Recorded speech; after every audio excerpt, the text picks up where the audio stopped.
הספר מגיע ריק, ואת יכולה בכריכה לכתוב את השם של הגן שלך, להשתמש בלוגו. אפשר לעשות את זה עם מדבקה, אם יש לך מדבקה מוכנה של הלוגו, ואפשר לכתוב את זה לבד. אפשר לכתוב את זה בעזרת טוליפ, כמו אצלנו בדוגמה.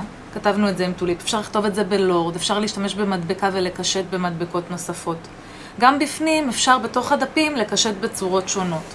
לדוגמה, בספר הריק כתוב לך בדף הראשון, גן שלנו מה נחמד הוא, ואת יכולה לעשות את האני מאמין של הגן שלך, עם כתובת, עם טלפונים, עם כתובות, עם דרכים ליצירת קשר. בעצם דף שהוא הסבר על הגן שלך.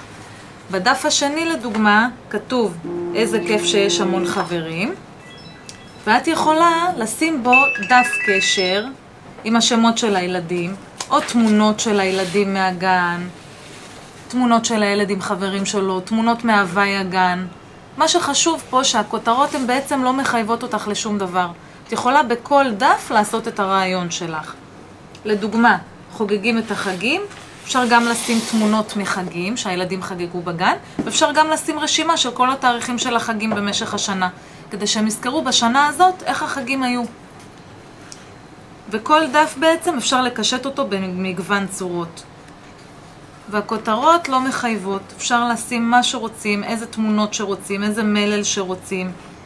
למשל, נהנים וגם לומדים, אפשר לשים דף עבודה שהילד הכין, שתהיה לו מזכרת. אפשר לשים שיר שלמדנו השנה בגן ולקשט במדבקות. מציירים פה ציורים, אפשר לצייר בדף הריק של הספר, או להדביק ציורים שהילד עשה. מאוד מאוד קל ופשוט להכין את זה. אפשר להשתמש גם במדבקות שאנחנו מייצרים במיוחד מדבקות שקופות. יש לנו של ילדים, יש לנו של כפות ידיים, שאפשר לשים אותם בתוך הספר ולהוסיף קישוטים. בדף האחרון יש לך כבר ברכה מודפסת, שאפשר לקשט אותה גם קצת במדבקות, ובעמוד הזה שלידו אפשר לשים תמונת מחזור של הילדים בגודל של 20x20, ואז בעצם זה חוסך לך לקנות את הפולדר של התמונת מחזור, וזה גם מזכרת שכוללת את הכל.